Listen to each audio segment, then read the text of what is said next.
kasih Tuhan karena Engkau besar dan Engkau memampukan kami untuk melakukan segala perkara sesuai rencana.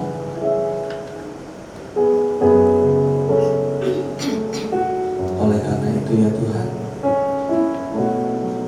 kami butuh bimbingan-Mu.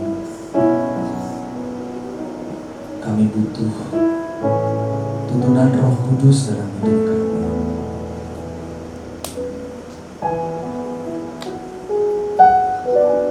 Masuklah dalam keheningan Tuhan, Bapak Ibu.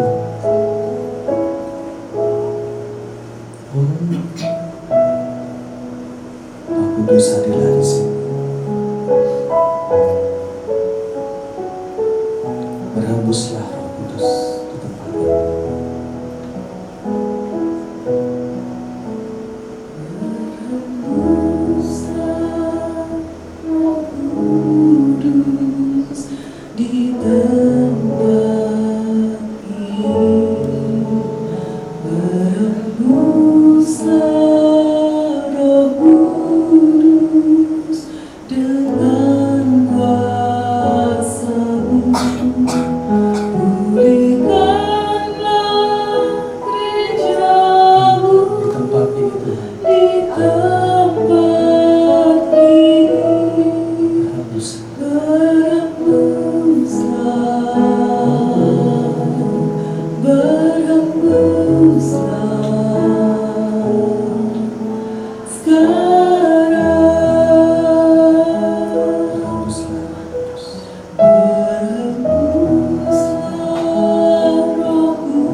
Roh Kudus di hati kami.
Jamah kami, penuhi kami dengan kuasa Allah.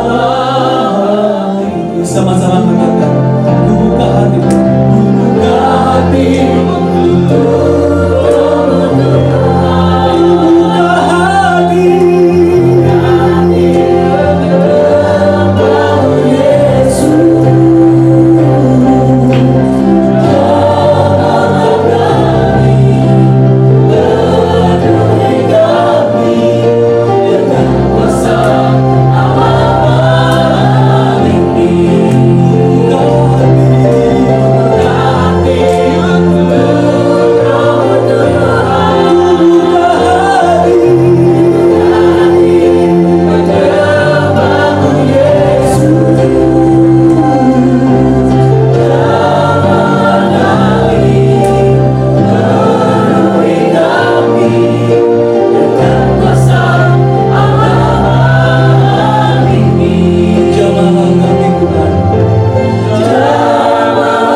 kemuliaan bagi Tuhan.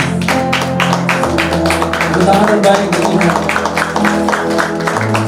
Tuhan boleh persembahkan peninggalan kami sebagai tahta pengampunan Tuhan. Semoga menjadi kurban yang harum wangi dan kami boleh merasakan kehadiran. Terima kasih Tuhan. Dalam nama Yesus Tuhan kami telah berucap syukur. Amin.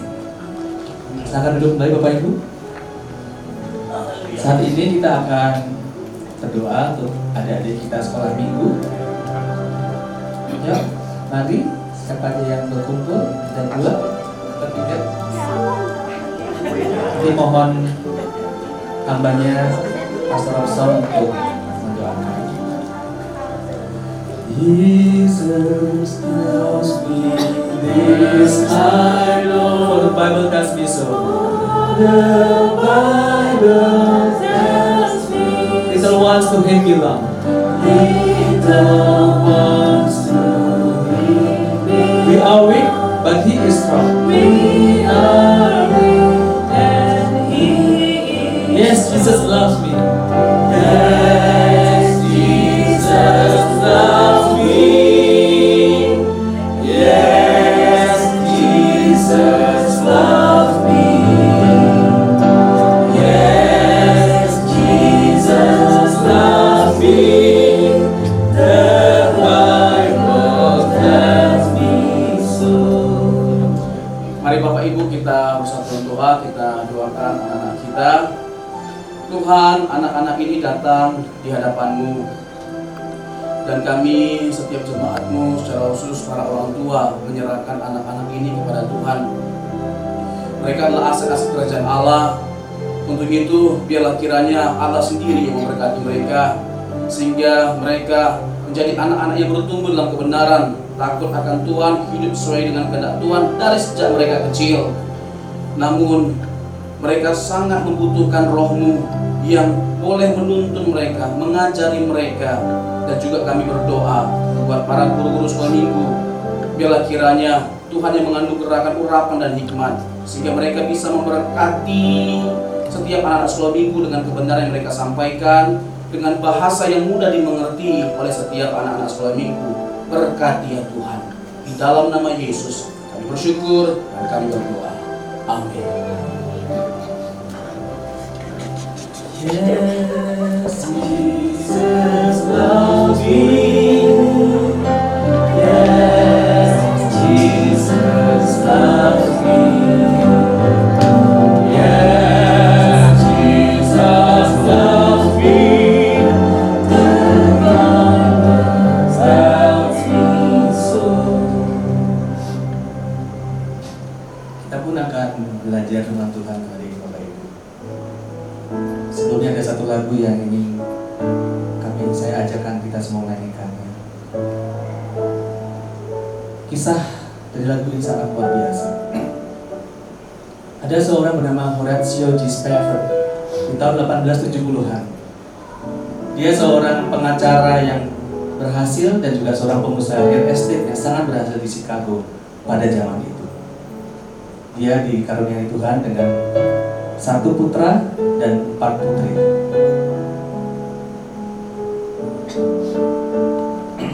Pada saat putranya berumur 4 tahun, putranya meninggal karena sebuah wabah.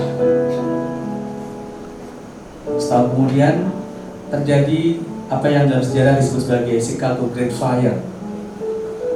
Kota Chicago terbakar habis selama berhari-hari, tidak padam-padam, membuat puluhan ribu orang kehilangan rumah tinggal, ratusan jiwa meninggal, dan juga properti Horatio G. Spafford. Dia nyaris bangkrut, tapi dia mulai lagi dari awal. Spafford juga adalah seorang hamba Tuhan. Tahun berikutnya, dia dan istri dan keempat anaknya berencana pergi ke UK, ke Inggris, untuk sebuah kebaktian kebangunan rohani. Karena dia adalah pelayan Tuhan. Tapi kemudian, karena ada kerusuhan terjadi di Chicago, dia terpaksa harus tinggal lebih dulu dan membiarkan istri dan keempat anaknya berangkat lebih dahulu. Dia bilang, nanti saya menyusul secepatnya. Tapi di tengah laut, Bapak Ibu, kapal yang ditumpangi oleh ratusan orang termasuk istri Spafford dan anak dan keempat putrinya bertabrakan dengan kapal yang lain, menewaskan ratusan orang, termasuk keempat putri Spafford, semuanya tenggelam di dasar laut. Tak lama kemudian Spafford mendapatkan telegram yang berasal dari istrinya, mengatakan, saya selamat, saya harus apa? Lalu Spafford segera membeli tiket berikutnya untuk menyusul istrinya ke Inggris. Karena nakoda yang menakodai kapal itu kenal dengan Spafford, di tengah laut dia memanggil Spafford keluar, lalu mengajak dia untuk melihat ke permukaan laut. Nakoda itu mengatakan, disinilah tempat keempat putrimu terkubur di dasar laut. Spafford melihat permukaan air itu, lalu dia kembali ke kabinnya. Dia membuka buku hariannya dan dia menuliskan lirik yang sangat terkenal ini. He is well with my soul. It is well with my soul. Bayangkan Bapak Ibu, di bawah sana terkubur 4 putrinya, tapi Spafford dengan kedamaian jiwa yang luar biasa, yang hanya bisa didapat dari pengenalan akan karya penebusan Kristus Tuhan kita, dia menuliskan bait itu. Kita nyanyikan sekali lagi.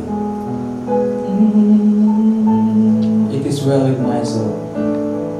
Oh, it is well with my soul.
when sorrow When souls like sea billows roll. whatever my lot, whatever my lot, Whatever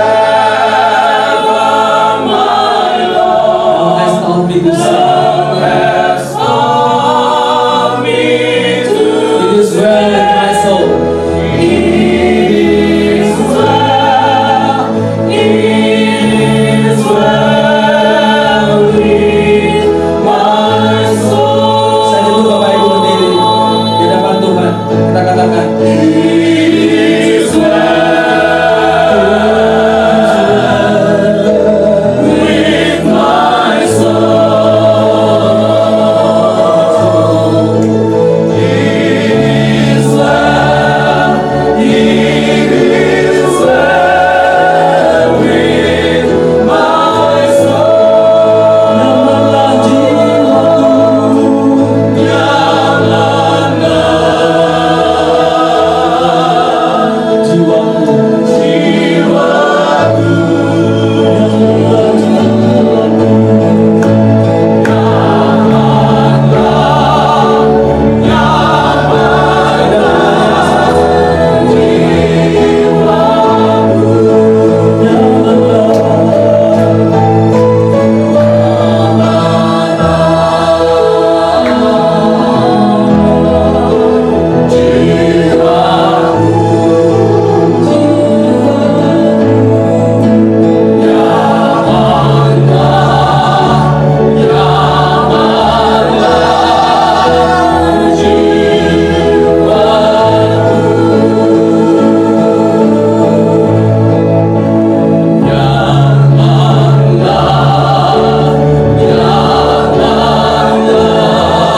itulah pengakuan kami ya Tuhan.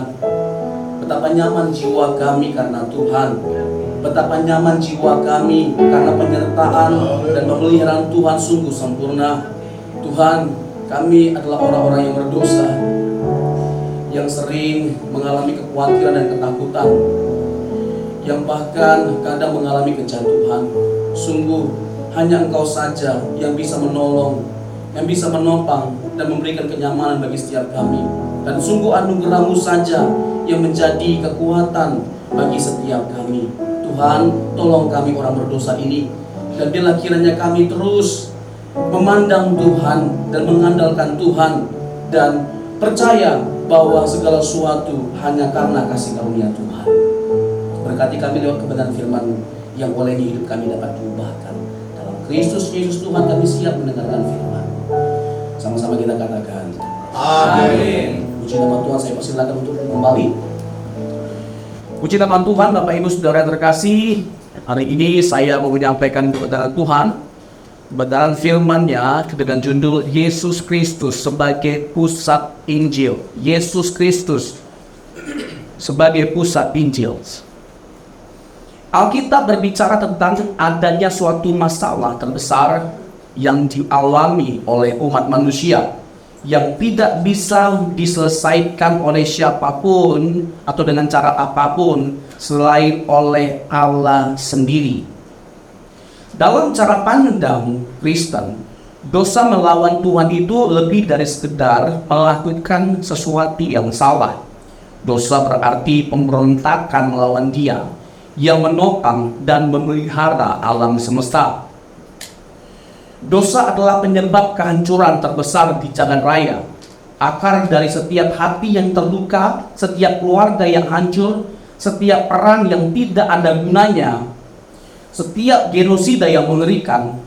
Dosa menyebar dari generasi ke generasi seperti kanker ganas dan menghancurkan peradaban seperti sebuah wabah penyakit.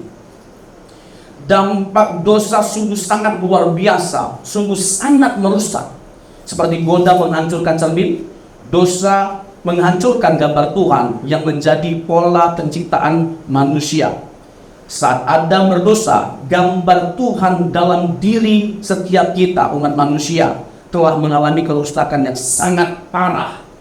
Oleh karena itu, kita membutuhkan suatu anugerah yang berasal dari Tuhan itu sendiri, sebab hanya Dialah yang bisa dapat menyelesaikan masalah dosa. Dengan kekuatan kita, dengan perbuatan baik kita, itu tidak akan pernah bisa menjadi cara atau solusi untuk menyelesaikan masalah dosa.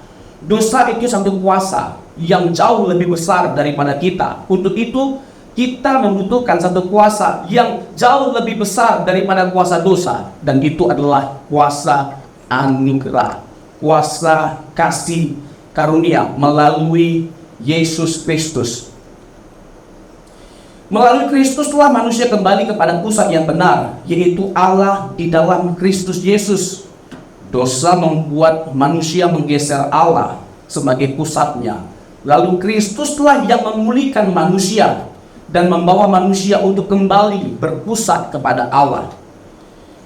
Kita harus mengakui bahwa tidak bisa dipungkiri, dengan Yesus melakukan pekerjaan keselamatan, maka tidak bisa tidak, Dia adalah Allah dan juru selamat yang sejati. Dia adalah Allah dan juru selamat yang sejati.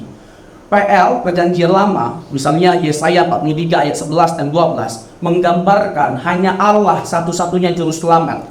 Hanya Allah yang bisa menyelamatkan setiap kita. Itu PL tegaskan. PP Perjanjian Baru menggambarkan Yesus Kristus sebagai juru selamat. Jadi dengan kata lain, Yesus adalah Allah dalam Perjanjian Lama sebagai Allah satu-satunya yang bisa menyelamatkan setiap kita. Kita tidak bisa mengakui Yesus sebagai juru selamat lalu menolak kealahannya. Sebab hanya Allah yang bisa menyelamatkan. Itu sangat jelas dan sangat logis untuk ditangkap oleh akal setiap kita. Karena begini, bagaimana mungkin Dia bisa mengerjakan karya keselamatan kalau Dia bukan Allah dan juru selamat? Tidak berhak Dia mengerjakan karya keselamatan kalau Dia bukan Allah. Jadi kita nggak bisa menafikan yang bisa menyelamatkan setiap kita hanyalah Allah. Untuk itu kita percaya bahwa Yesus adalah Allah karena Dia datang untuk menyelamatkan setiap kita. Bertaburan kebenaran firman Tuhan mencatat atau menyaksikannya banyak sekali ayat-ayatnya, sampai tidak ada ruang bagi setiap kita sedikit pun untuk menyangkali kebenaran itu. Jadi itulah solusi Kristen atas masalah dosa, yaitu Yesus. Itu solusi Kristen terhadap masalah dosa, yaitu Kristus. Sebenarnya dalam konteks kekristenan itu sangat logik. Nanti saya akan memberitahukan alasan mengapa saya yakin bahwa kekristenan adalah satu-satunya agama yang bisa dengan logis menjelaskan realitas dunia. Mengapa dunia penuh dengan kejahatan, mengapa dunia penuh dengan penderitaan, mengapa ada kematian di dunia ini. Agama Kristen satu-satunya agama yang paling logis dalam menjawab realitas dunia ini dan dalam menyelesaikan masalah terbesar dunia ini. Kalau kita merujuk kepada Kejadian, di Kejadian kedua, itu diceritakan masalah Tuhan yang memberikan larangan terhadap umat manusia. Jangan makan buah itu, pada waktu kamu makannya, kamu mati. Kejadian 3 itu berbicara tentang apa? Kejatuhan manusia dalam dosa. Manusia tidak tunduk terhadap apa yang Tuhan perintahkan. Masalah utama dari keberdosaan manusia adalah dimulai dari manusia meragukan firman-Nya, dan itu cerdinya setan. Ya, dia membuat manusia ragu bahwa Tuhan sudah memberikan yang terbaik bagi mereka. Tapi dibuat ya Adam dan Hawa itu ragu. Ada loh yang disembunyikan oleh Tuhan lebih baik dari apa yang sudah Dia lakukan. Kalau kamu makan buah ini, baru kamu akan mendapatkan sesuatu yang lebih baik dari apa yang Tuhan sudah sediakan. Jadi ragu akhirnya Adam dan Hawa dengan apa yang Tuhan sudah firmankan. Dan akhirnya karena memang mulai terganggu, ya kan, mulai termujuk, mulai tergoda, akhirnya dimakan buah. Dan seandainya kalau Adam dan Hawa adalah orang Batak yang dimakan buahnya, tapi ulap ya. Dari kamu. Kejadian 3 itu berbicara tentang kejatuhan manusia dalam dosa. Tapi di pasal yang sama, di kejadian 3, Tuhan juga memberikan solusi terhadap dosa. Kejadian 3 ayat 15, tidak lama-lama. Yang pertama-tama perlu kita tegaskan bahwa inisiatif keselamatan itu berasal dari Allah, dimulai dari Allah yang mencari manusia. Bukan manusia yang mencari Allah, tapi Allah yang mencari manusia. Itulah Injil. Pada umumnya agama mengajarkan manusia mencari Allah. Itu agama, konsep agama, usaha manusia untuk mencari Allah. Tapi dalam konteks kekristenan itu tidak benar. Karena dalam konteks Injil, Allah lah yang mencari manusia. Dari sejak awal, from the beginning. Kita bila keren sedikit ya guys. Ketika manusia jatuh dalam dosa, manusia menyadari bahwa dirinya telanjang. Manusia menyadari dirinya telanjang. Lalu dibuatlah pakai dari pohon apa? Ya, pohon dari pohon ara. Sudah ada pakaiannya. Lalu Tuhan buat pakaian lain. Ini bukan hanya sekedar pakaian tambahan dari kulit binatang. Lupa nggak disebutkan. Ya, dari kulit binatang. Itu bukan hanya sekedar sebagai pakaian tambahan, tapi ada makna simbolik dari tindakan Tuhan itu. Artinya, karena kejatuhan manusia dalam dosa, ada yang dikorbankan. Dan kalau dalam konteks perjanjian lama, bagaimana ya solusi yang Tuhan berikan bagi mereka untuk menyelesaikan masalah dosa? Yaitu dengan Tuhan memerintahkan mereka untuk mempersembahkan korban. Salah satunya adalah penghapus dosa atau penebus salah. Tetapi itu nggak bisa meredam murka Allah.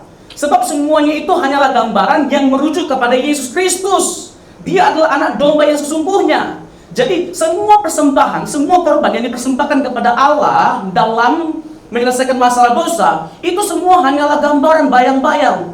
Sementara wujudnya adalah Yesus Kristus. Yohanes 1 ayat 29. Lihatlah anak domba Allah yang menghapus dosa dunia.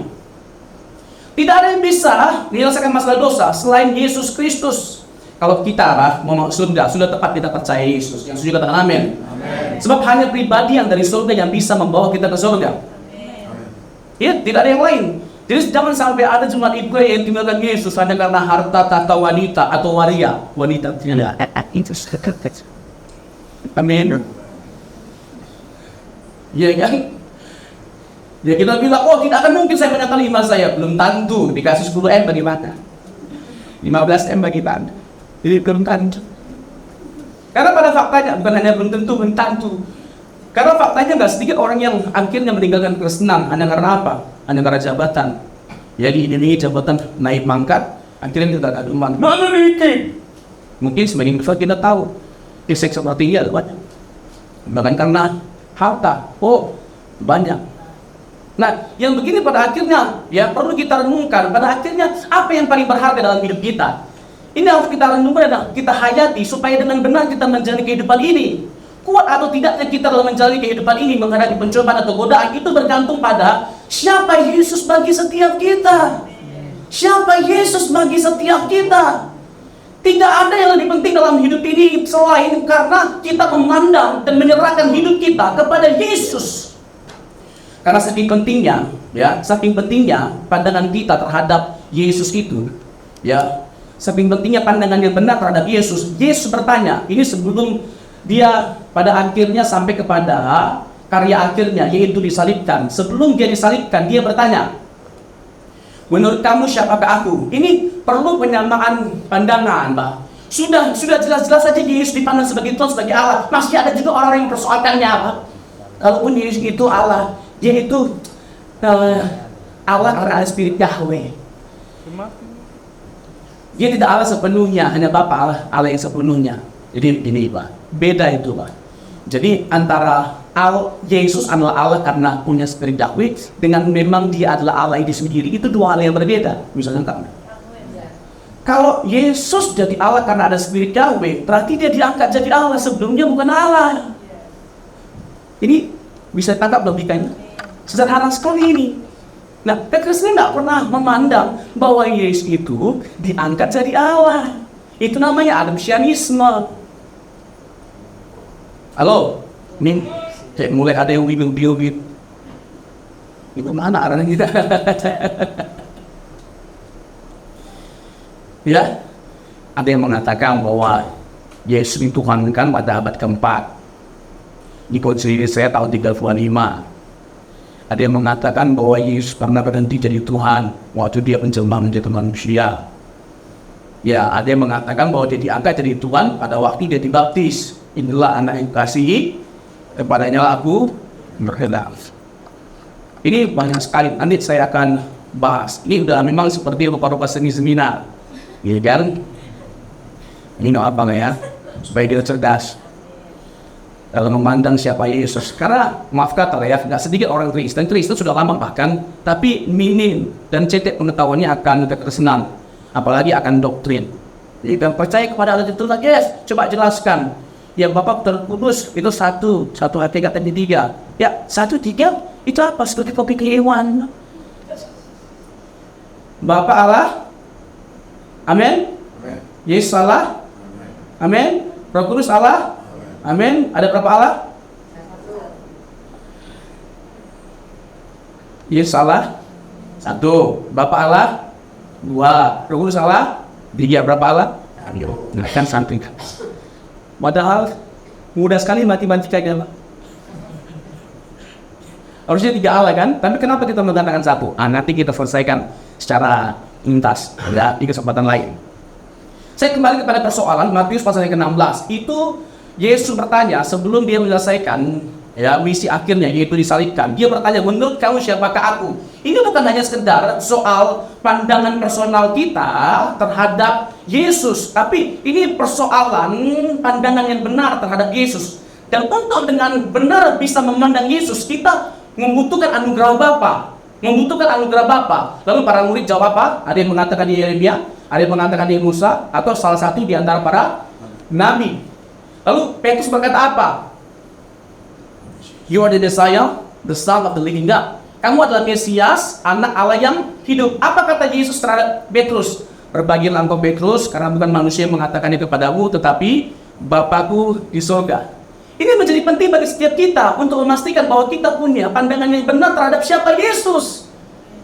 Jangan sampai kita ya kalah sama setan. Jangan sampai setan lebih baik daripada kita, apa? Setan aja apa ketika ketemu Yesus, dia tahu siapa Yesus dan tahu ketika bertemu Yesus. Matius 8, ketika dia ngada, ada apa kau, anak Allah yang maha tinggi, apa urusanmu anak Allah yang tinggi? Apakah engkau hendak menghakimi kami sebelum waktunya?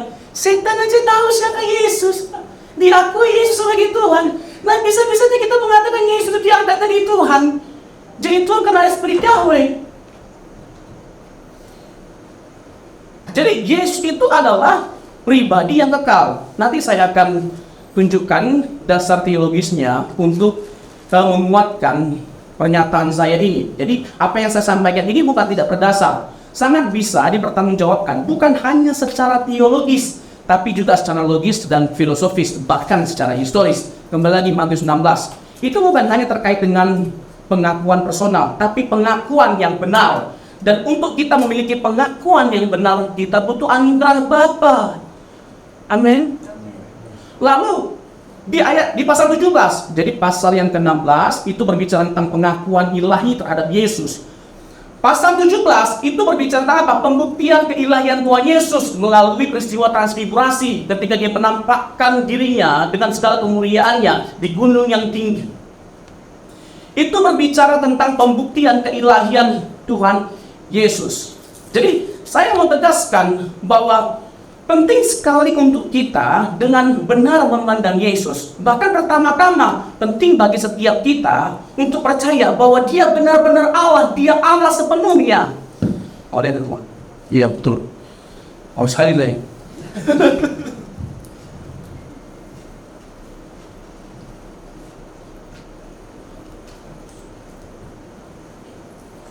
Penting bagi kita untuk memandang dengan benar pertama-tama dia adalah Allah. Sebab sebelum dia menjelma menjadi manusia, sebelum dia manusia, dia adalah Allah.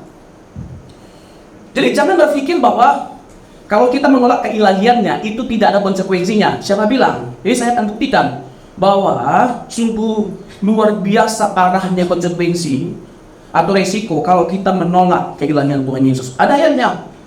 Yohanes 8 ayat 24.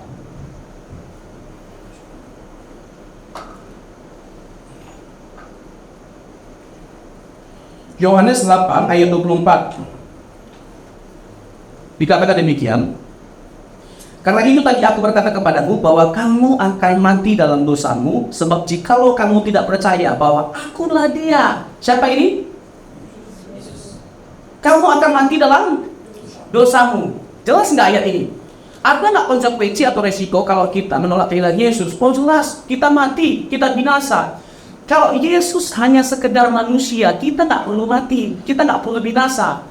Tapi karena dia adalah Allah, kalau kita menolak dia, kita pasti binasa. Bisa ditangkap?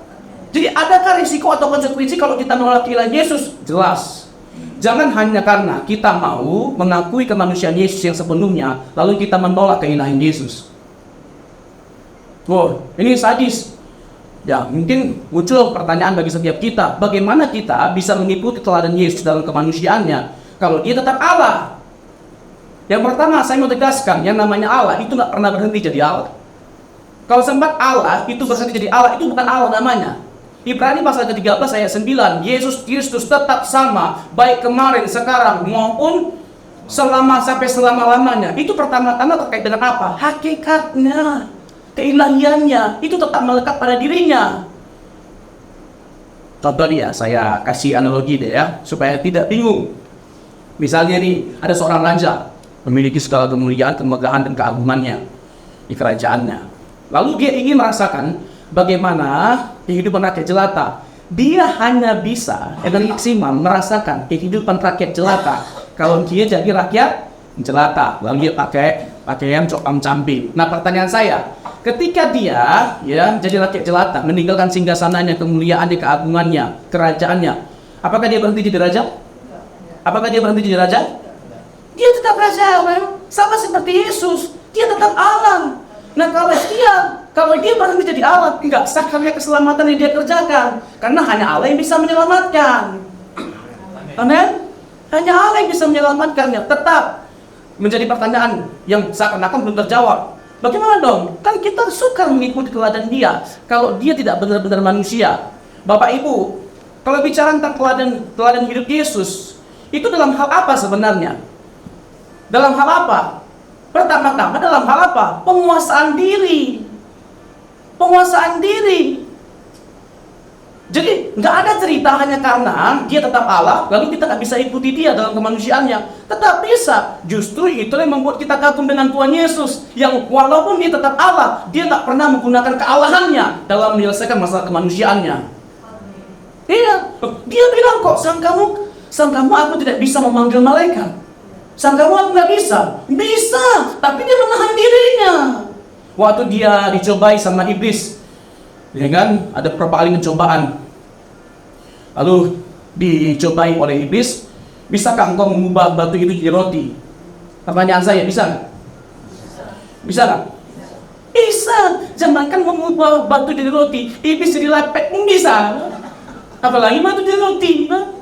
Tapi kan semuanya itu terkait dengan apa? Penguasaan diri. Puncaknya waktu di kayu salib, setan pakai imam. Ini serangan terakhir dari setan. Setan pakai imam. Allah, orang lain pada selamatkan, Pak.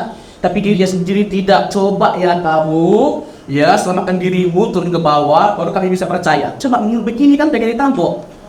Dia coba saya Yesus, ya kan? Saya turun, saya tampok. Terus saya naik ke atas. Tapi kalau sampai Yesus melakukan hal itu, gagal penebusan. Bisa? Bisa, tapi dia menguasai dirinya. Jadi kalau bicara tentang kita mengikuti teladan Tuhan Yesus, bagaimana hidup seperti Yesus, itu nggak ada soal dengan dia hilangkan kealahan yang nggak ada. Dan harus tetap keilahiannya melekat pada dirinya. Tetapi sekalipun melekat keilahian itu terhadap dirinya, dia nggak pernah menggunakan keilahiannya dalam menyelesaikan masalah-masalah kemanusiaannya. Yang setuju katakan amin. Sehingga dia bisa diteladani, diikuti, dicontoh. Kalau masih bersikeras, kita balikkan lagi persoalannya. Kalau sampai kita menyangkali keilahian Yesus pada waktu dia menjelma menjadi manusia, bagaimana dia bisa mengerjakan keselamatan itu? Merasakan keselamatan itu dia kerjakan. Kalau dia berhenti jadi Allah pada waktu dia menjelma menjadi manusia. Halo? Bisa nangkap apa yang saya sampaikan? Lalu timbul lagi pertanyaan yang kedua terkait dengan adakah ya dasar lain selain Yohanes 8 ayat 24 yang menjadi konsekuensi kalau kita menolak panggilan Yesus? Wah, ada dong banyak. Salah satunya Galatia 1 ayat 6 sampai 10. Nanti Bapak Ibu bisa baca di rumah ya. Galatia 1 ayat 6 sampai 10. Paulus ngomong begini kepada jemaat Galatia. Anatema. Anatema itu artinya terkutuklah dia. 2 kali Paulus mengatakan anatema atau terkutuklah dia. Pertanyaannya adalah, ada apa di jemaat Galatia sampai Paulus memarah itu? Ini menarik ini. Ada apa? Apa yang terjadi di jemaat Galatia? Ini terkait dengan orang-orang Yahudi yang menjadi Kristen. Orang Kristen Yahudi yang menganggap bahwa tidak cukup hanya percaya Yesus, harus melestarikan tradisi, harus disunat, harus melakukan hukum Taurat. Jadi kalau Bapak Ibu percaya Yesus tapi nggak disunat, agak selamat. Ya, nggak selamat. Nah, itu konteks pemikiran orang Kristen Yahudi pada waktu itu. Nah, untuk case yang seperti ini saja, itu Paulus marahnya bukan main sampai bilang anatema, terkutuklah dia, terkutuklah. Bagaimana kalau sampai pada kasus menolak pilihan Yesus, kemisisan Yesus? Apalagi yang Paulus sering katakan, bukan hanya terkutuk, mati maho, mati aja kau. Yang celaka loh ya. Iya, ini bukan main-main loh. Paulus berkata terkutuklah dia, baru hanya sekedar. Saya bukan untuk mau mendowngrade hubungan Paulus pada waktu itu. Ini baru hanya sekedar, maksud saya begini, ada yang lebih tinggi lagi kasusnya, ada yang lebih berat lagi pergumulannya, yaitu sampai pada titik menolak panggilan Yesus atau menganggap Yesus jadi Allah karena ada spirit Yahweh. Ini lebih berat lagi kasusnya daripada kasus yang dihadapi oleh Paulus. Untuk kasus karena menambahkan pada Yesus sesuatu yang lain, yaitu sunat, hukum Taurat, itu aja Paulus sudah berang, marah sekali, anatema, terkutuklah dia. Apalagi kalau sampai Yesus itu jadi Allah. Bisa dalam amen. Ini mengerikan. Ya, jadi Yesus itu adalah Allah dan dia gak pernah berhenti jadi Allah. Sekarang masuk kepada pembuktian keilahiannya. Apakah bisa dibuktikan keilahiannya pada waktu dia berjelma menjadi manusia? Oh, sangat. Yohanes 8 ayat 58. Yohanes 8 ayat 58. Dikatakan di sana bahwa sebelum Abraham ada, aku ada. Yohanes 8 ayat 58, sebelum Abraham ada, kata Yesus kepada mereka, aku berkata kepadamu, sesungguhnya sebelum Abraham jadi, aku telah ada. Kata untuk Yesus, ada, ego emi dalam bahasa Asli atau Yunani. Kata yang dipakai adalah aku ada, itu dalam bahasa Yunani, ego emi. Tensinya present. Untuk Abraham pas. Nah, orang Yahudi itu menjadi marah. Umurnya belum sampai 50 tahun, tapi dia berani mengklaim bahwa dia sudah ada sebelum Abraham ada. Kata ego ini itu menunjukkan bahwa tidak pernah ada waktu di mana Yesus tidak ada. Tidak pernah ada masa di mana Yesus tidak ada. Ini menunjukkan kekalahan Tuhan Yesus. Nah, kenapa orang Yahudi menjadi marah? Wajar sebenarnya. Kenapa? Karena jarak Yesus ke Abraham itu berapa tahun? 2000 tahun. Jadi wajar orang Yahudi itu menjadi marah. Jadi kemungkinannya cuma dua untuk menyelesaikan masalah ini. Pertama, percaya bahwa Yesus itu adalah Allah dan kekal. Yang kedua, Yesus orang gila. Betul nggak? Masa kita mau katakan Yesus orang gila? Kan nggak mungkin. Jadi ayat ini jelas menunjukkan keilahian dan kekekalan Tuhan Yesus. Bahkan Tuhan Yesus bukan hanya mengklaim bahwa dia sudah ada sebelum Abraham ada, tapi dia mengklaim bahwa dia sudah ada sebelum dunia dijadikan. Yohanes 17 ayat yang kelima. Jadi Bapak Ibu juga bisa catat ayat-ayatnya.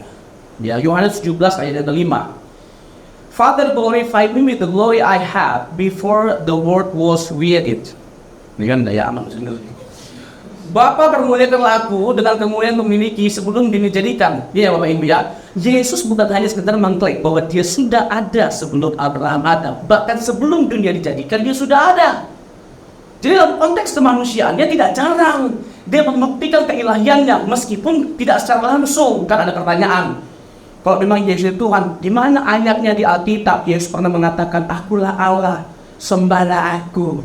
Di mana coba Pak Pendeta tunjukkan? Kalau Pak Pendeta tunjukkan apa dibaptis sekarang? Segitu ya. Ini kita lagi debat sama tetangga kita lah. Kalau Pak Pendeta bisa menunjukkan one single verse, satu ayat saja, aku bertobat, aku berdiri percaya Yesus dan dibaptis. Iya, nggak apa itu lama-lama juga ada di masalah. Nanti Pak Pendeta tunjukkan. Ini pertanyaan kecil sekali. Ya, cara untuk kita membuktikan Yesus itu adalah Tuhan tidak harus dengan Yesus mengatakan dirinya langsung, aku Allah sembah aku. Ada banyak sekali cara untuk kita bisa membuktikan keilahian Tuhan Yesus.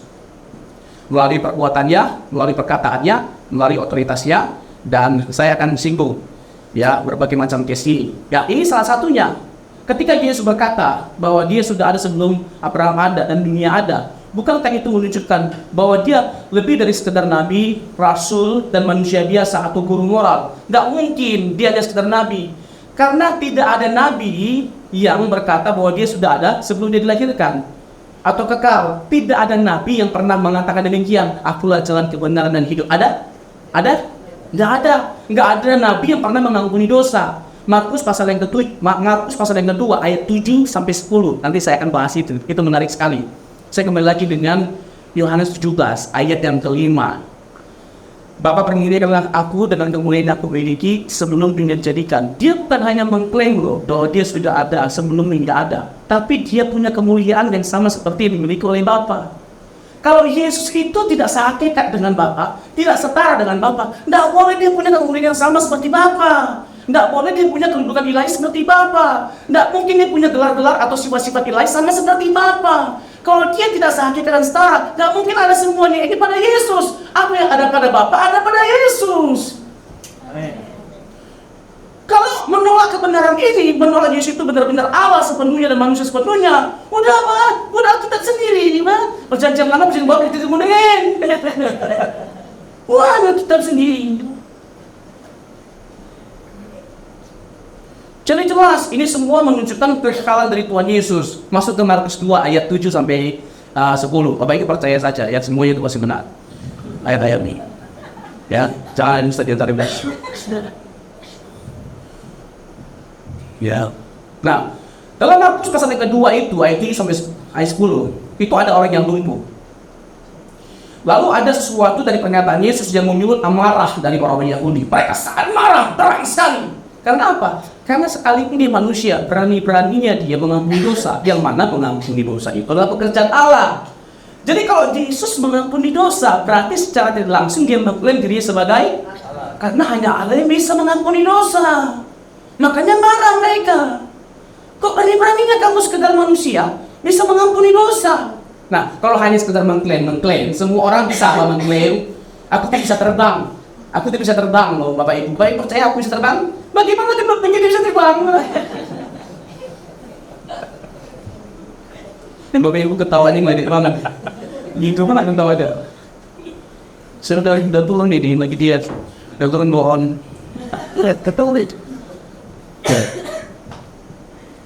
Kalau hanya sekedar mengklaim begitu semua orang bisa klaim. Nah, Tuhan Yesus membuktikan klaimnya itu benar adanya. Dengan apa? Dengan cara bagaimana? Dia menyembuhkan orang yang lumpuh itu.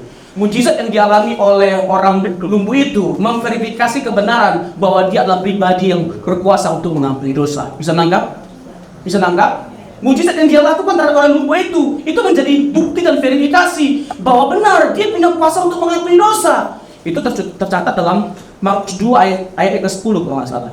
Jadi anak manusia berkuasa untuk mengampuni dosa. Itu sangat jelas.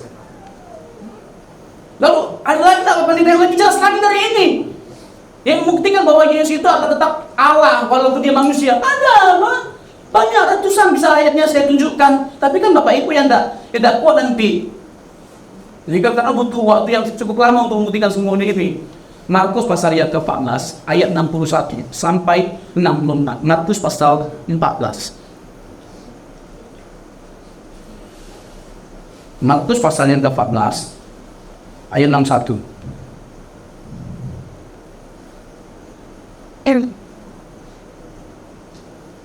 Dah.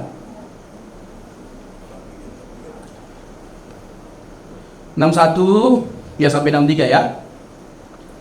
Tetapi ia tetap diam dan tidak menjawab apa-apa. Imam besar itu bertanya kepadanya sekali lagi, katanya, apakah engkau Mesias, anak dari yang terpuji? Ayat 62 ya, ada 4 hal yang mau saya jelaskan. Ya, mari kita taruh perhatian yang khusus, konsentrasi full. Jawab Yesus, akulah. Yesus mengklaim dirinya sebagai Mesias, anak Allah yang terpuji. Oke, akulah dia. Oke.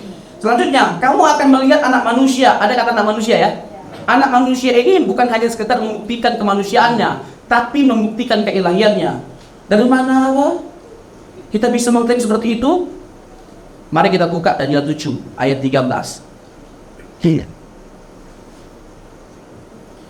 Jadi terkait dengan Yesus sebagai anak manusia, itu bukan hanya sekedar penyebutan yang biasa atau gelar yang biasa terhadap Yesus. Itu ada makna yang sangat dalam. Ketika Yesus menyebut dirinya sebagai anak manusia, itu maknanya dalam sekali. Daniel 7 ayat 13 sampai 14. Aku terus melihat dalam penglihatan malam itu, tampak datang dengan awan-awan dari langit seorang seperti ini siapa? Yesus. Datang ia kepada yang lanjut usianya itu. Yang lanjut usia siapa? Yang lanjut usia siapa? Yang lanjut usia adalah Bapa. Dan ia dibawa ke hadapannya. Lalu diberikannya kepadanya kekuasaan dan kemuliaan dan kekuatan sebagai raja. Maka orang-orang dari segala bangsa, suku bangsa dan bahasa mengabdi kepadanya.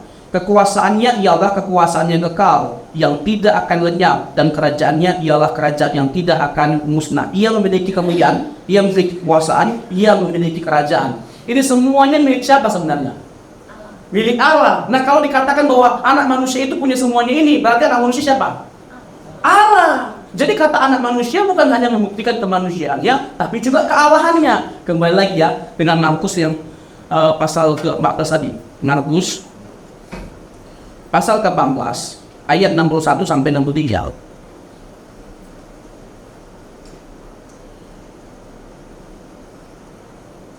Sebentar. Markus pasal 14 ayat 61 sampai 63. Lanjut lagi di ayat 62 tadi ya. Akulah dia dan kamu akan melihat anak manusia duduk di sebelah kanan yang maha kuasa. Duduk di sebelah kanan itu jangan dipahami secara literal, Pak. Kalau dipahami secara literal, duduk sebelah kanan Tuhan Yesus, lalu sebelah kirinya siapa? Sebelah depan siapa? Belakang siapa? Nah begitu Pak Ferguson. Kata duduk sebelah kanan itu ada maknanya. Artinya dia memiliki kekuasaan.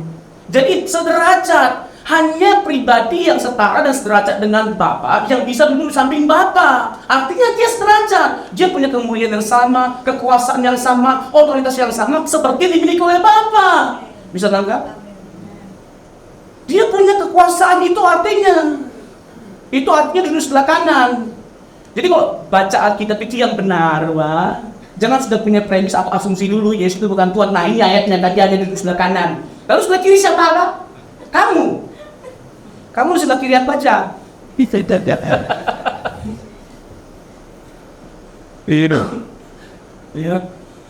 Lalu selanjutnya, tadi akulah dia mengklaim diri sebagai Mesias, lalu anak manusia, lalu duduk sebelah kanan. Yang terakhir, yang keempat, yang terakhir ayat ini maksudnya masih panjang buat bayi ini, Wak.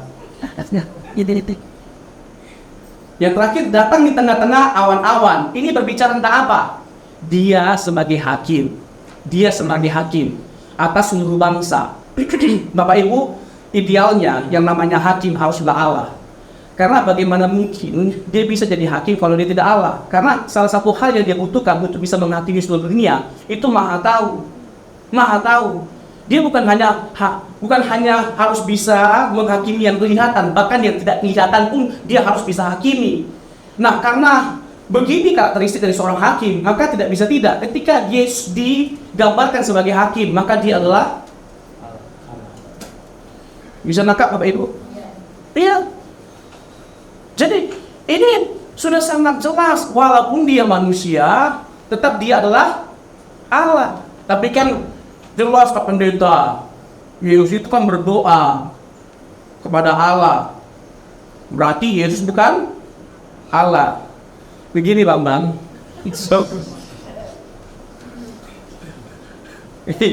daripada emosi.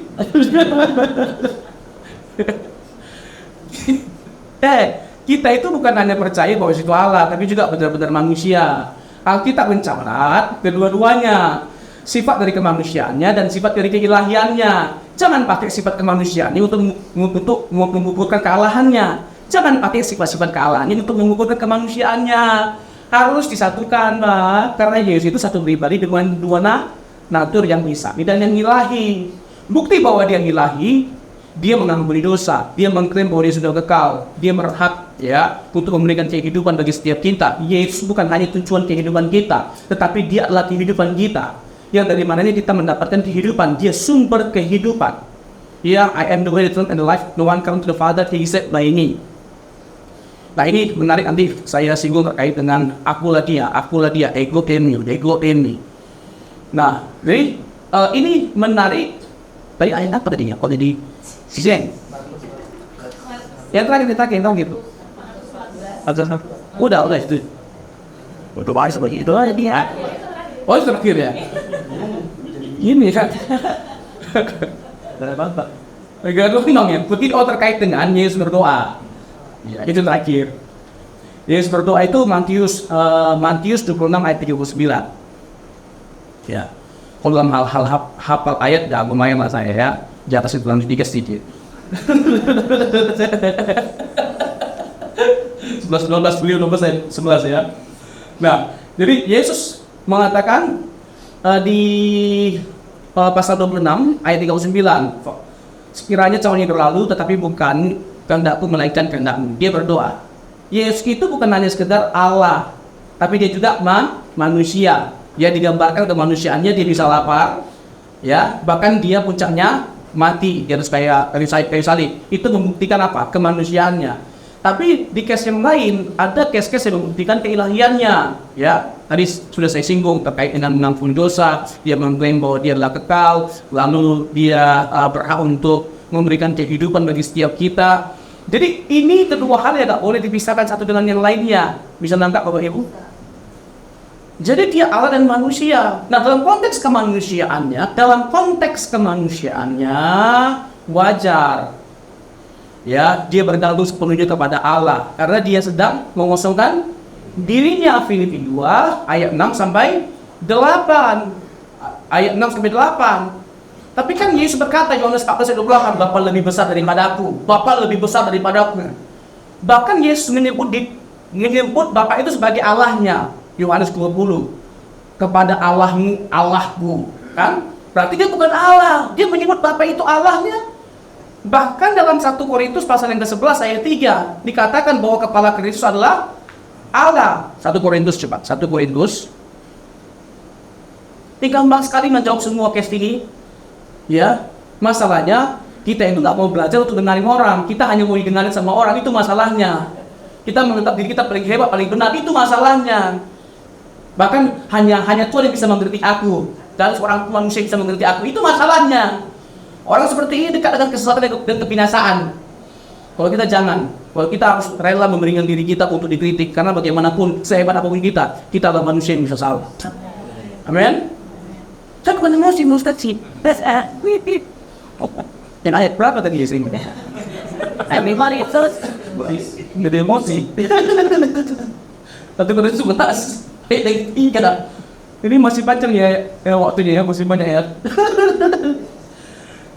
Tetapi aku mau supaya kamu mengetahui hal ini, yaitu kepala dari tiap-tiap laki-laki ialah Kristus, kepala dari perempuan ialah laki-laki, dan kepala dari Kristus ialah Allah. Ini konteksnya keluarga dan fungsi, ingat ya, konteksnya keluarga dan fungsi. Ayat ini tidak bisa dipakai untuk membuktikan bahwa dia tidak setara, bahwa dia bukan Allah. Sama.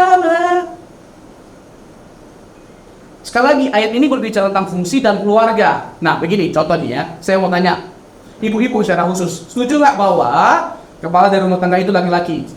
Setuju nggak bahwa laki-laki itu adalah imam? Setuju? Setuju ya? Itu tadi dipungkiri, dalam konteks itu lebih besar, dalam konteks fungsi lebih besar. Tapi setuju nggak bahwa laki-laki dan perempuan itu tidak setara? Setuju nggak bahwa laki-laki lebih tinggi derajatnya? Tidak, setara derajatnya. Jadi dalam hal fungsi, betul, suami itu kepala rumah tangga, imam dia lebih besar dalam konteks fungsi. Nah, sama dengan Yesus dan Bapa. Dalam konteks kemanusiaan yang mengosongkan diri, ini kan dia sedang mengosongkan diri. Sehingga dari yang maha tahu rela menjadi tidak maha tahu dalam kemanusiaan mengosongkan diri. Sehingga tidak heran akan hal itu, tidak ada seorang pun yang tahu, malaikat tidak tahu, anak manusia pun tidak tahu. Dalam konteks kemanusiaan dia mengosongkan diri. Dari maha tahu rela menjadi tidak maha tahu dalam kemanusiaan mengosongkan diri. Dari maha kuasa rela menjadi tidak maha kuasa dalam kemanusiaan mengosongkan diri. Dari maha adil rela menjadi tidak maha adil dalam kemanusiaan mengosongkan diri. Sehingga ketika dia hadir menjelma menjadi manusia, dia tidak hadir di mana-mana, hanya ada di Yerusalem. Enggak ada di Siantar Wabi Pak. Iya. Ya, apalagi di Setiomon yang enggak ada di peta. Ya, dalam konteks kemanusiaan mengosongkan diri, wajar Tuhan Yesus lebih rendah. Makanya Bapa lebih besar daripada aku, wajar dalam hal fungsi karena dia sedang menunaikan karya keselamatan. Dan untuk itu dia harus mengosongkan dirinya. Bisa ditangkap Bapak Ibu? Bisa lah. Contoh ini, setuju nggak bahwa dalam hal jabatan atau fungsi Pak Presiden Jokowi itu lebih tinggi daripada kita? Setuju? Tapi dalam hal hakikat kita setara, saya sama manusia, Pak. Jadi jangan dipakai ayat ini untuk membuktikan bahwa Yesus itu bukan Allah. Salah. Oh, tapi kan Yesus berkata dalam Yohanes 20, Bapa itu adalah Allahnya. Saya kasih tahu, saya tunjuk ayatnya.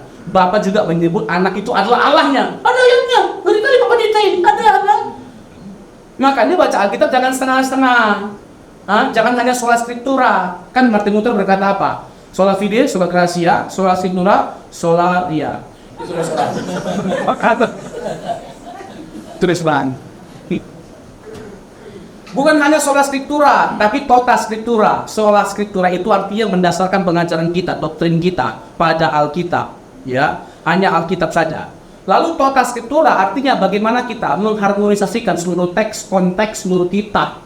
Jadi nggak boleh hanya sekedar membangun doktrin atau teologi pada satu ayat. Mari kita buka sekarang. Ibrani 1 ayat 8. Saya buktikan bahwa Bapa menyebut anak itu adalah Allah.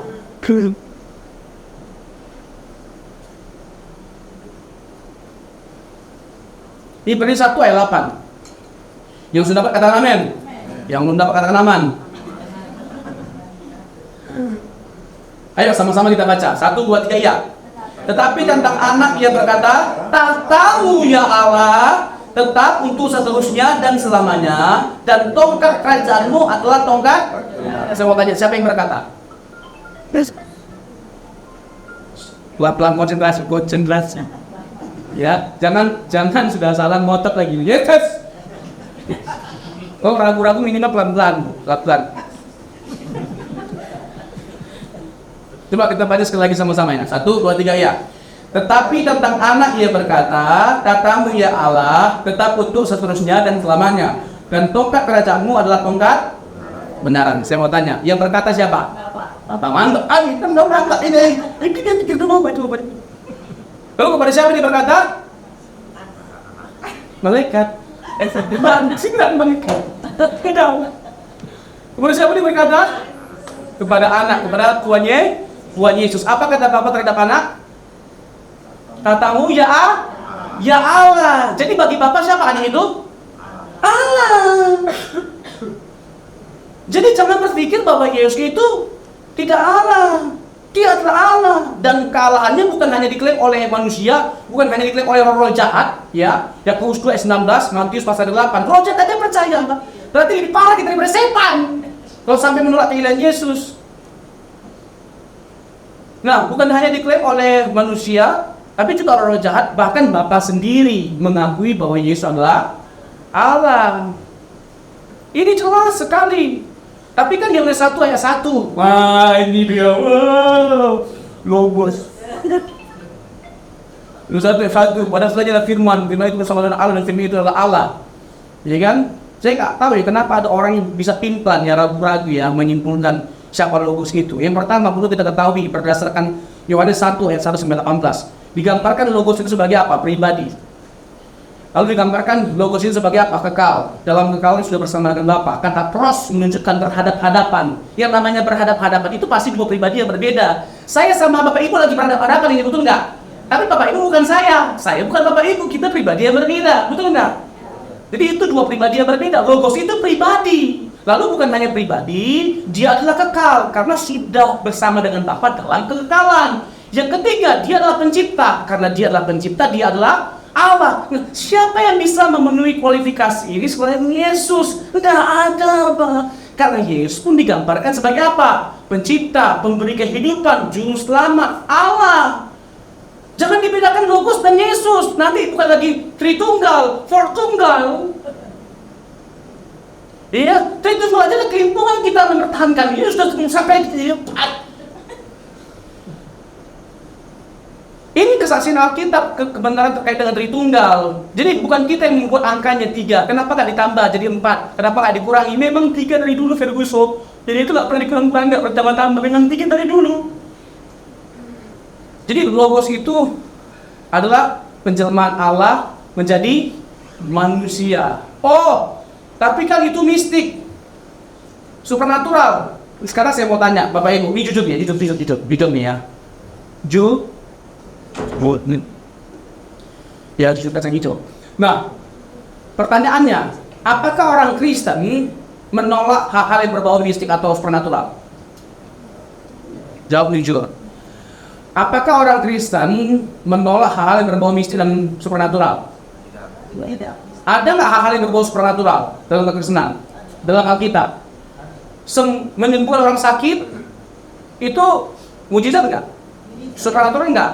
Orang yang mati bangkit, mujizat nggak? Mujizat, supernatural nggak? Mistik nggak? Mistik, supernatural. Oh, tergantung bagaimana kita memandang istilah mistik ya. Tapi saya lebih senang menggunakan istilah supernatural. Waktu Yesus menjelma menjadi manusia, supernatural nggak? Supernatural, tapi bisa nggak? Bisa, karena dia Allah. Dia maha kuasa. Yang nggak bisa itu manusia jadi Allah. Kalau Yesus itu Allah yang jadi manusia, bukan manusia jadi Allah. Gak ada manusia jadi Allah. Gak pernah kita memandang seperti itu. Jangankan manusia jadi Allah, manusia jadi Hulk, Superman, Wakanda Forever. Itu ada di bioskop, Pak. Apalagi manusia jalan ada. Yesus itu Allah yang jadi manusia. Jadi pertanyaan yang benar itu kan sering kita diserang.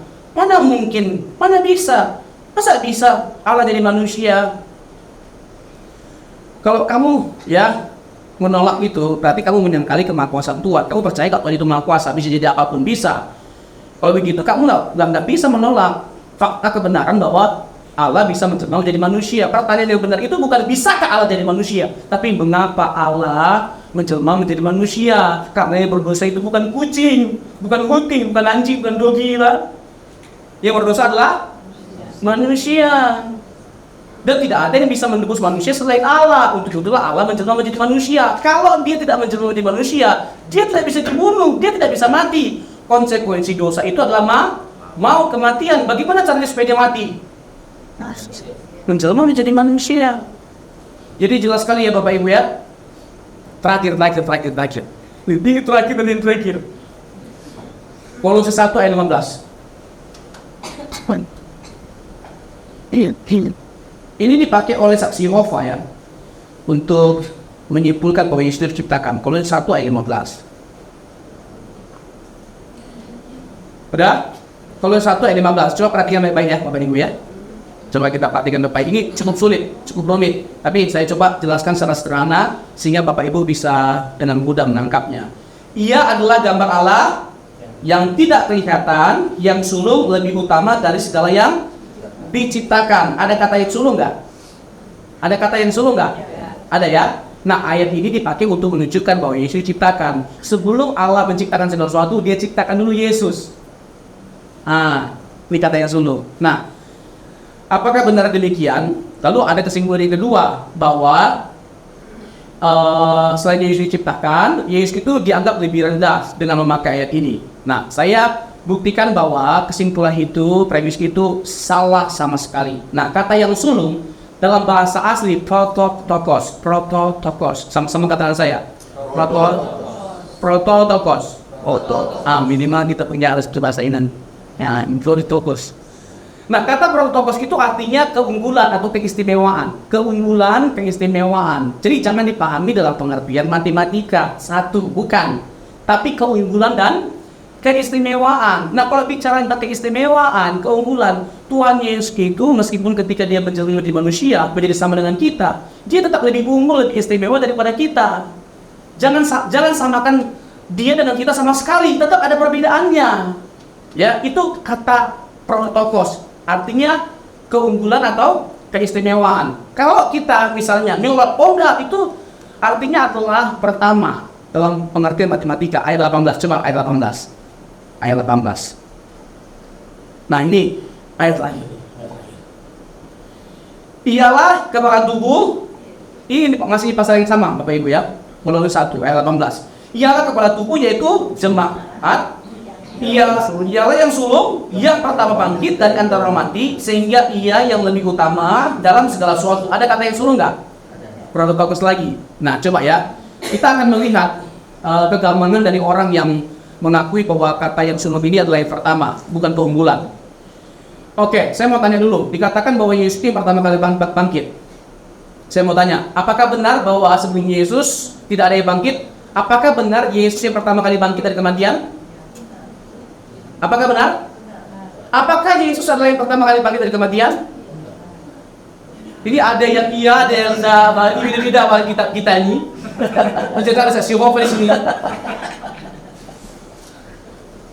Jadi ada nggak sebelum Yesus yang pernah mengalami kebangkitan dari kematian? Ada.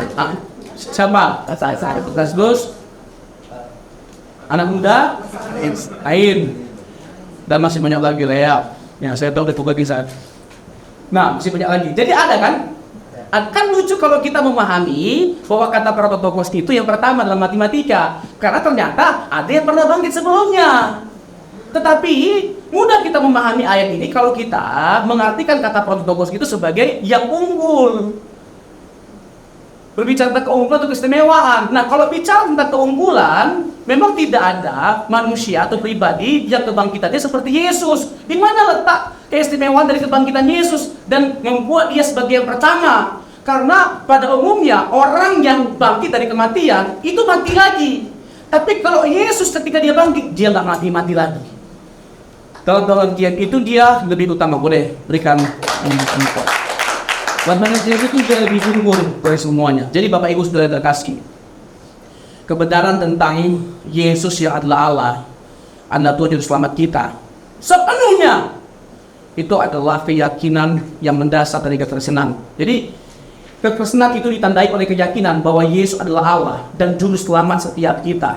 Kalau tidak mengakui ini, itu sama dengan artinya kita sudah tidak Kristen lagi. Jangan jadi Kristen kalau tidak mengakui kebenaran ini. Karena inilah kebenaran yang hakiki dan fundamental dari kekristenan. Karena tidak ada yang tersisa dari kekristenan kalau kita menolak keilahian dari Tuhan Yesus. Tuhan Yesus memberkati. Mari kita bagi-bagi. Haleluya. Yesus Tuhan dan Allah kami. Yesus Tuhan dan Allah kami, Engkau layak menerima pujian, hormat dan kuasa, sebab Kau telah ciptakan segalanya.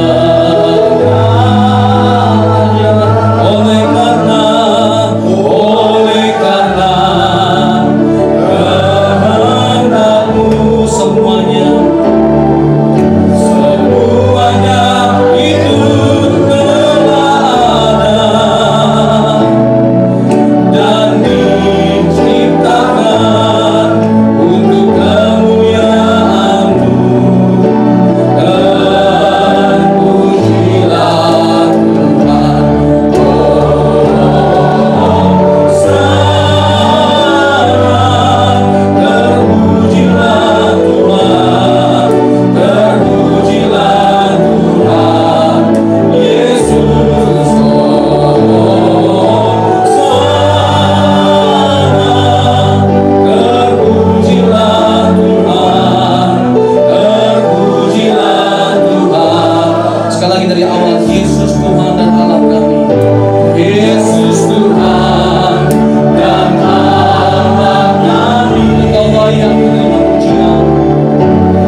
ini kami tidak pernah meragukan ya Tuhan Yesus bahwa Engkau Tuhan dan Allah kami. Amin.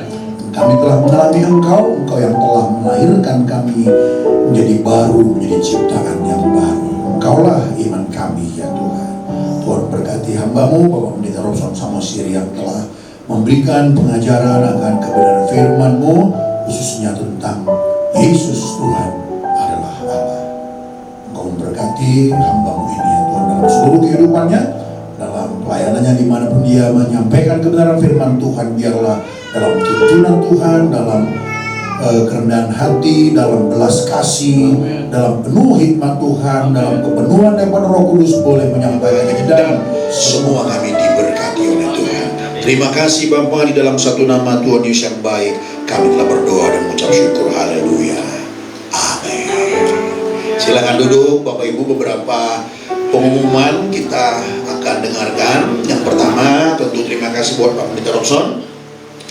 Pak Pendeta Robson ini, saudaraku, ya memang bidangnya dia teologi sistematika. Kalau bicara doktrinal, di antara kami dia lebih unggul. Ya, kata. Saya juga bisa mengurai, tapi referensi dia lebih banyak, gitu.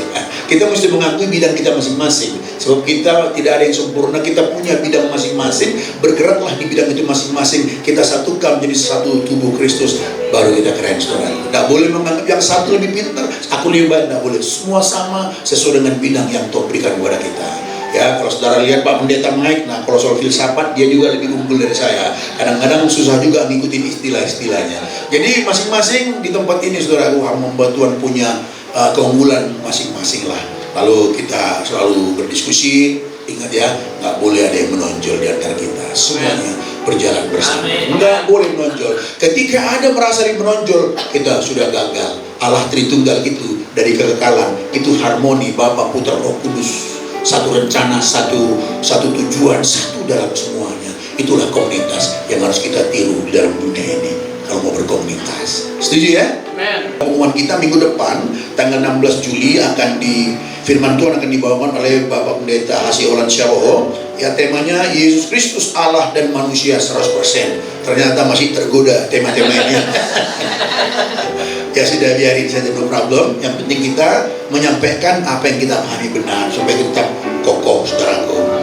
Ya. Nah, dalam setiap ibadah kita itu tetap disertai ada ibadah sekolah minggu yang kita beri namanya Iglesia Kids, ya. Namanya Iglesia Kids. Jadi bersama dengan ibadah kita jam 10 di sini, di ruangan sebelah sana itu ada ibadah sekolah minggu.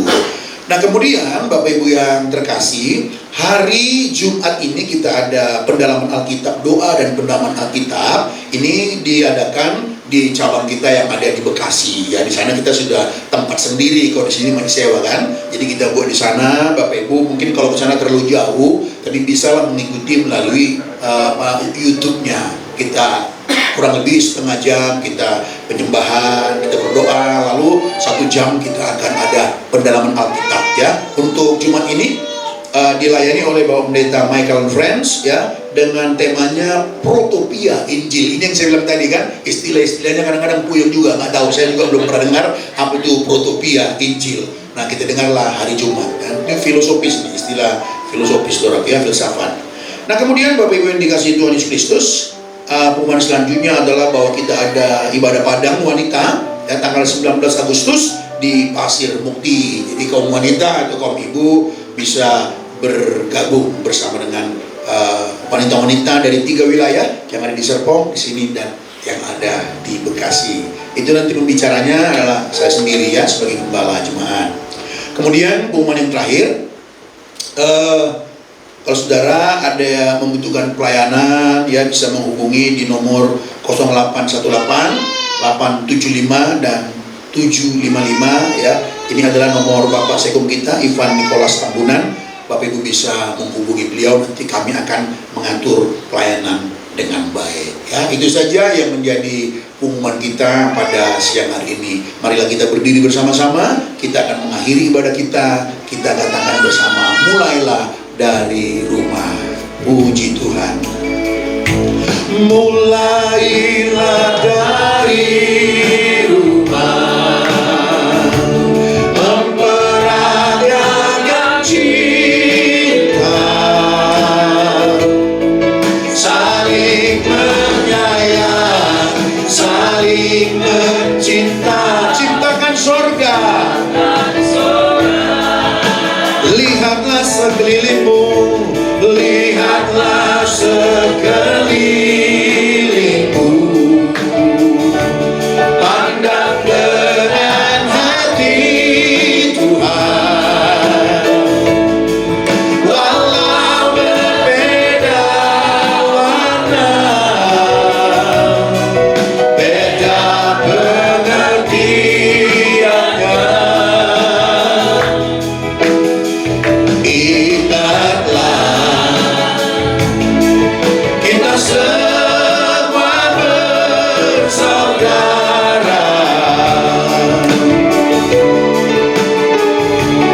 Bergandeng tangan sampai Tuhan datang kembali. Tuhan, usailah sudah ibadah kami pada pagi menjelang siang. Seluruh rangkaian ibadah kami dari awal sampai akhirnya kami persembahkan kepada Tuhan.